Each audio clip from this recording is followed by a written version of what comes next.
नमस्कार, स्वागत है आप सभी का। देख रहे हैं आप इंडिया पब्लिक खबर। मैं हूं आपके साथ गौरी वर्मा। कल लोकसभा में देर रात वक्फ संशोधन बिल पारित हुआ और अब चर्चा राज्यसभा में हो रही है। लोकसभा में हुई चर्चा में सभी ने अपने अपने पक्ष को रखा।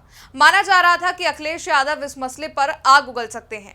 भाषण उन्होंने जरूर दिया, लेकिन यहां सपा प्रमुख कुछ कंफ्यूज दिखे। वक्फ के अलावा उन्होंने कई ऐसी बातें बोल दी जिस पर बात ज्यादा हो रही है। देखा जाए तो बिल पेश होने तक अखिलेश कई बार ऐसे बयान दे चुके हैं जिससे वो मीडिया का पॉइंट ऑफ अट्रैक्शन तो बने ही, लेकिन जनता के बीच भी काफी घूम रहे हैं। उनके मुस्लिम वोटरों को उम्मीद थी कि वो वक्फ पर ज्यादा देर बोलेंगे, लेकिन ऐसा नहीं हुआ। अब राजनीति की दृष्टि से इसको देखें तो ये इशारा था 2027 के चुनाव की ओर कि क्या सपा प्रमुख अखिलेश यादव कुछ नई रणनीति बना रहे हैं जो वो इस मुद्दे पर ज्यादा कुछ बोलने से कतराए, या यहां उन्होंने लोगों को भटकाने का काम किया। बीजेपी का नया अध्यक्ष कौन होगा? महाकुंभ में गायब हुए लोगों की संख्या सरकार ने अब तक क्यों नहीं बताई? भाजपा के अंदर क्या खटपट चल रही है? लखनऊ से दिल्ली तक का क्या खेल है?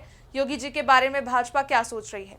ये सारी बातें उन्होंने संसद में बिल पर बात करते हुए की, लेकिन वक्फ पर कुछ खास उनका विचार नहीं समझ आया। मानो वो 27 के आगामी चुनाव के लिए सतर्क हो। दरअसल कल जब लोकसभा में वक्फ पर बोलने के लिए सपा प्रमुख अखिलेश यादव पहुंचे तो बड़ी हंसी ठिठोली हुई और पूरे संसद में हंसने की आवाज की गूंज हुई। इतने गर्म मुद्दे पर हंसी ठिठोली इसलिए हुई क्योंकि अखिलेश ने कुछ ऐसे सवाल कर लिए जो वक्फ से अलग थे। यही नहीं, स्पीकर ओम बिरला ने भी सपा प्रमुख को टोका कि वक्फ पर आ जाओ।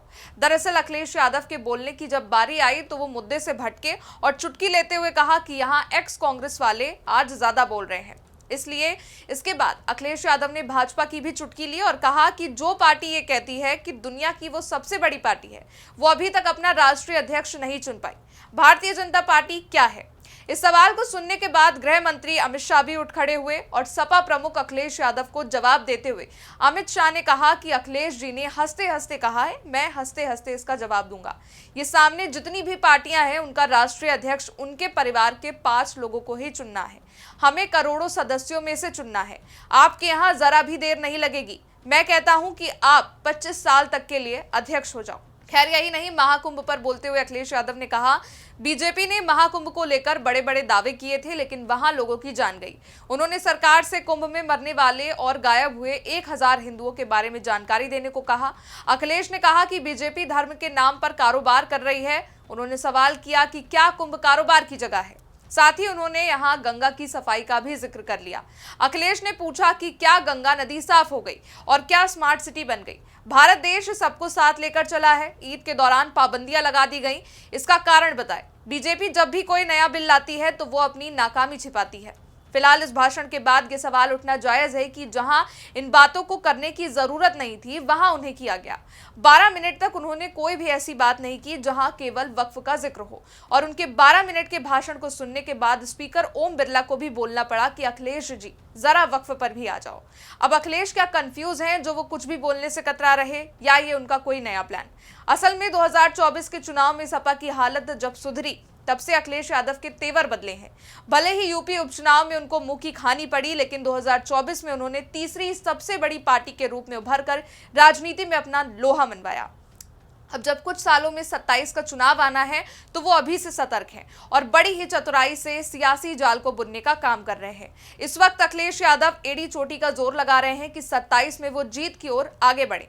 खैर 24 में भले ही उनकी वापसी अच्छी रही हो, लेकिन ये भी इतना आसान नहीं, क्योंकि यूपी का वोट समीकरण अखिलेश के लिए अभी भी फंसा हुआ है।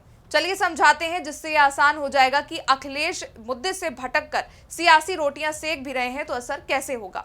सबसे पहले मुस्लिम वोटर के बारे में जानते हैं तो 19.26% है यूपी में औसत मुस्लिम आबादी, जिनमें से 29 जिले ऐसे हैं जहां मुसलमानों की आबादी प्रदेश की औसत आबादी से ज्यादा है। 71 विधानसभा सीटें ऐसी हैं जहां मुसलमानों की आबादी 30% से भी ज्यादा है और 141 विधानसभा सीटें ऐसी हैं जहां मुसलमानों की आबादी प्रदेश की औसत आबादी से ज्यादा है।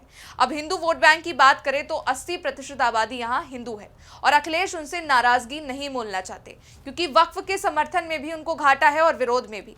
इसलिए कहा जा सकता है कि उन्होंने धर्म का सहारा लेकर ये बयान दिया। उन्होंने ये कहा कि धर्म से धंधा नहीं चल सकता, और दूसरा महाकुंभ पर पूछे गए सवाल। इसके साथ ही भाजपा की अपनी कलह कलेश पर भी उन्होंने बात की।